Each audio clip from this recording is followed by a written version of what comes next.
अस्सलाम वालेकुम वरहमतुल्लाहि वबरकातुहू।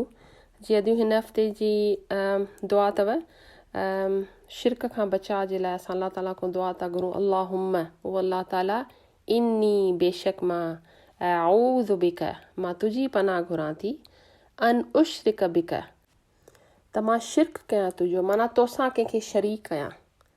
अल्लाह ताला मां उन खां तुंहिंजी पनाह थी घुरां त मां कंहिंखे तोसां शरीक कयां। व अना आलम ऐं मूंखे इल्मु आहे माना छा ॼाणींदे मां कयां थी माना ॼाणींदे मां तोसां कंहिंखे शरीक कयां। अल्लाह ताला मां उन खां तुंहिंजी पनाह थी घुरां। व अस्तग़फिरुक ऐं मां तुंहिंजी बख़्शिश थी घुरां लिमा ला आलम उन जे लाइ जंहिंजो मूंखे इल्मु कोन्हे या जंहिंजी मूंखे ख़बर कोन्हे। हाणे इन दुआ जो जेको पहिरियों वारो हिसो आहे उनखे ॾिसो त अल्लाह ताला मां तुंहिंजी पनाह थी घुरां उन खां जो मां कंहिंखे तोसां शरीक कयां ॼाणींदे। ऐं ॿियो हिसो त मां तुंहिंजी माफ़ी थी तुंहिंजी बख़्शिश थी घुरां उन जे लाइ जो जंहिंजो मूंखे इल्मु कोन्हे।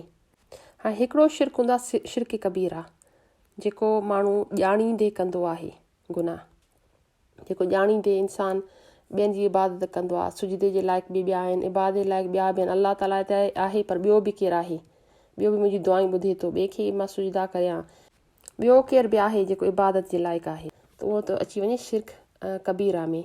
शिरक सग़ीरा हूंदो अथव जेको अचे थो न अस्तग़फिरुक लिमा ला आलम मां माफ़ी थी घुरां उन खां जेकी मूंखे ख़बर कोन्हे त मूंखां उहो शिरक न थिए थो जंहिंजी मूंखे ख़बर न आहे। इहो शिरक सग़ीरा में थो अची वञे ऐं शिरक सग़ीरा में रियाकारी थी अची वञे जेको इंसानु रियलाइज़ ई नथो करे उहो इंसान में अची थी वञे। ऐं हिकिड़ी हदीस जो मफ़हूम आहे त नबी करीम सल्लल्लाहु अलैहि वसल्लम जन फरमायो आहे शिरक सग़ीरा जे बारे में त केतिरो ख़ुफ़िया आहे त नबी करीम सल्लल्लाहु अलैहि वसल्लम जन फरमायो आहे त शिरक सग़ीरा जेको आहे कीविल जेका पथर ते हलंदी आहे न उन जे पेरनि जी आवाज़ खां वधीक शिरक सग़ीरा जे बारे में त ख़ुफ़िया आहे माना एॾो लिखियलु आहे। असांखे जॾहिं केवल पथर ते हलंदी आहे उन जे पेरनि जो आवाज़ ॿुधण में न ईंदो आहे त शिरक सग़ीरा उन खां वधीक लिखियलु आहे त इंसानु रियलाइज़ ई नथो करे त मां इहा शइ मूं में अची वई आहे इहो शिरक अची वियो आहे। इंसानु को कमु शुरू करे थो ख़ुलूस नियत सां शुरू करे थो अल्लाह ताला जी रज़ा लाइ शुरू करे थो पोइ आहिस्ते आहिस्ते कमु वधे थो तारीफ़ूं मिलनि थियूं पोइ इंसान में आहिस्ते आहिस्ते रियाकारी अची थी वञे।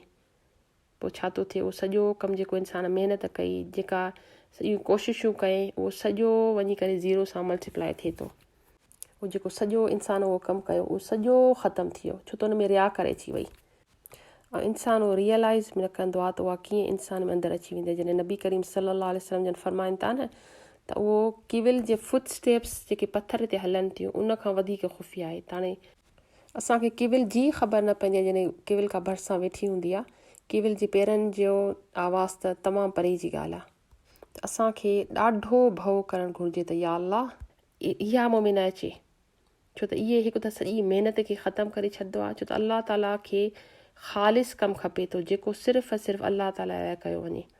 जॾहिं उन कम में रियाकारी अची थी वञे माण्हू पंहिंजूं तारीफ़ूं ॾिसे थो या वाह थिए थी तारीफ़ थिए थी त इंसानु कम खे वधाए थो तारीफ़ूं कोन्हनि त कमु ढरो थो थी वञे। त जॾहिं इहे शयूं अचनि थियूं न उहो बि शिरक सग़ीरा में थो अची वञे। हिकिड़ो ॼाणियल शिरक आहे शिरक कबीर आहे जेको इंसानु ॼाणे वणे करे थो अल्लाह ताला सां कंहिंखे शरीक करे थो ऐं हिकिड़ो शिरक सग़ीरा अथव जॾहिं उन में टॉप में अथव रियाकारी जॾहिं इंसानु रियाकारी अची थी वञे शो ऑफ थो अची वञे माण्हुनि खे ॾेखारणु थो अची वञे माण्हुनि जूं तारीफ़ूं ॿुधण थो अची वञे। अल्लाह ताला असांखे शिरक कबीरा ऐं शिरक सग़ीरा खां पंहिंजे अमान में रखे। अल्लाह ताला असांखे तौफ़ीक़ ॾे हिदायत ॾे त ख़ुलूस नियत सां पंहिंजे रब जी रज़ा लाइ कमु कयूं जेके बि नेकीया कमु कयूं ऐं अजुर पंहिंजे रब खां चाहियूं माण्हुनि खे न ॾिसूं त केरु मूंखे मोट में छा ॾिए थो। आमीन या रब्बिल आलमीन। त दुआ अथव अल्लाहुम्मा इन्नी अऊज़ु बिक अन उशरिक बिक व अना आलम व अस्तग़फिरुक लिमा ला आलम।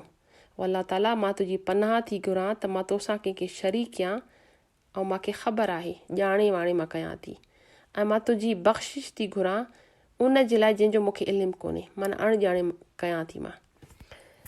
आमीन या रब्बिल आलमीन। जज़ाकुमुल्लाहु ख़ैरन कसीरा। अस्सलामु अलैकुम वरहमतुल्लाहि वबरकातुहू।